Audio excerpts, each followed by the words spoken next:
recreo.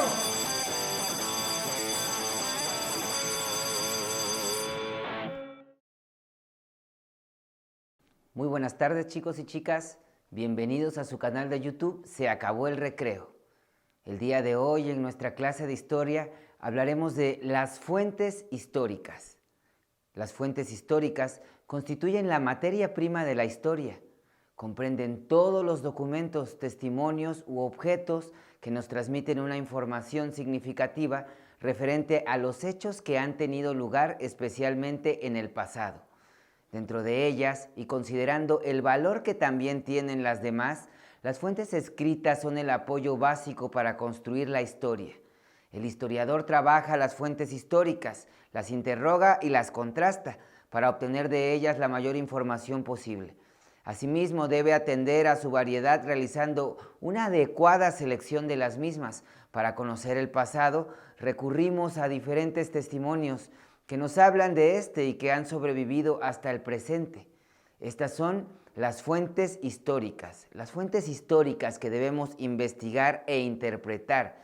En un sentido general, estas las encontramos de dos tipos, primarias y secundarias. Las fuentes primarias son las que se han elaborado prácticamente al mismo tiempo que los acontecimientos que queremos conocer. Estas llegan a nosotros sin ser transformadas por ninguna persona, es decir, tal y como fueron hechas en su momento, sin ser sometidas a ninguna modificación posterior. Para conocer el pasado, recurrimos a diferentes testimonios que nos hablan de este y que han sobrevivido hasta el presente. Estas son las fuentes históricas que debemos investigar e interpretar. Las fuentes primarias pueden dividirse en escritas, orales, imágenes, objetos y vestigios materiales. Las fuentes escritas son textos que han sobrevivido al tiempo porque fueron registradas, trazadas o impresas sobre un soporte material duradero como el papel, el pergamino, la piel de los animales, el amate, la corteza de árbol, la arcilla, la piedra, la madera, entre otros. Las fuentes primarias más conocidas y usadas por los historiadores son textos, crónicas y relatos escritos por quienes vivieron en la época que queremos estudiar. De esta obtenemos información para conocer de manera un poco más concreta cómo vivieron, sintieron, contaron e interpretaron los sucesos históricos. Los códices son un tipo especial de libro, por ejemplo, elaborado por los indígenas, escritos en una lengua pictográfica, el cual combina imágenes y escritura. Estos nos hablan de la historia de los pueblos, religión, vida cotidiana, artes e ideas.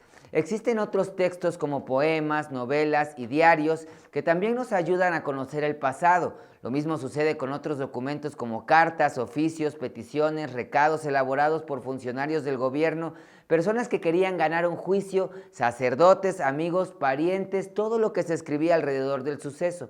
Esto nos da una información acerca del pasado aún sin quererlo. Cuenta cómo se hablaba y cómo era la vida cotidiana, cómo era la economía política e incluso las aspiraciones personales.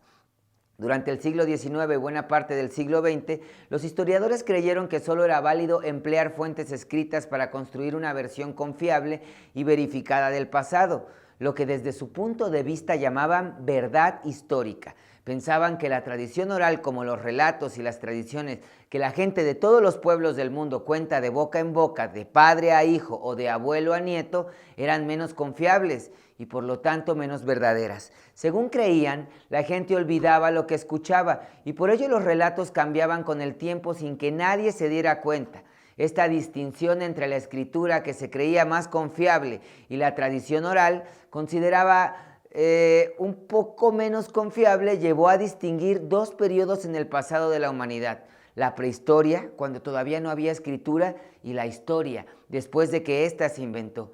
También se diferenció a los pueblos del mundo que en el presente usan la escritura y los que no, que fueron llamados pueblos sin historia. Los pueblos prehistóricos y sin historia eran estudiados por otras dos ciencias humanas, la arqueología y la antropología respectivamente. Sin embargo, esta clasificación ha perdido fuerza, pues antropólogos e historiadores han reconocido el valor de las tradiciones orales. Por ejemplo, los rituales que se pronuncian en ceremonias pueden transmitir información fiable durante siglos. Otro tipo de fuente histórica son las imágenes pintadas en tela, en madera, en papel o incluso en las paredes de las cuevas y los edificios. De hecho, algunas de las fuentes históricas más antiguas, anteriores a la escritura, son los petroglifos, pinturas hechas en cuevas y por pueblos recolectores y cazadores.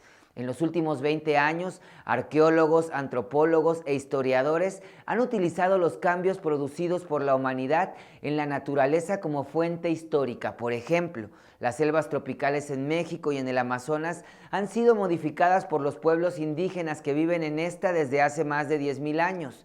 Otras maneras de clasificar las fuentes históricas son las secundarias, denominadas también histográficas. Son las que se elaboran a partir de las fuentes primarias, libros, artículos. En resumen, cualquier vestigio, texto, imagen o palabra del pasado es una fuente. Con el tiempo se han descubierto nuevas fuentes históricas y se han aprendido a leer la información del pasado en nuevos tipos de testimonios.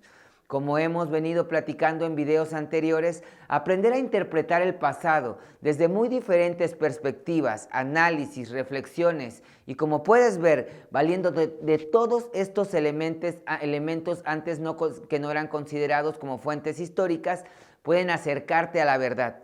Tal vez se escuche de risa, pero es diferente la verdad desde un punto de vista de la historia que la verdad verdadera. La verdad verdadera es lo que han cuestionado y han reflexionado los elementos que se te ponen enfrente. Una vez que atravesaste por todos estos libros, podríamos decir que la verdad te hará libre en relación al conocimiento, y eso se verá reflejado en tu comportamiento. La verdad y la libertad están íntimamente relacionados solo a partir del conocimiento y del verdadero abordaje de la verdad. Encontraremos de esta manera la libertad. Eso es lo que nosotros buscamos aquí, proporcionarte todos los elementos que te acercan a la verdad y te hacen un ciudadano libre. Esta fue nuestra clase de historia. Recuerda que nosotros somos tu canal de YouTube Se Acabó el Recreo y que pertenecemos a la plataforma educativa Sebas. Yo soy tu maestro Daniel Soto y recuerda que nos puedes encontrar en el canal con todas las materias que tú estarás estudiando en tu educación secundaria a partir de los videos que te transmiten y te comparten mis compañeros. Nos vemos pronto, muchas gracias y hasta luego.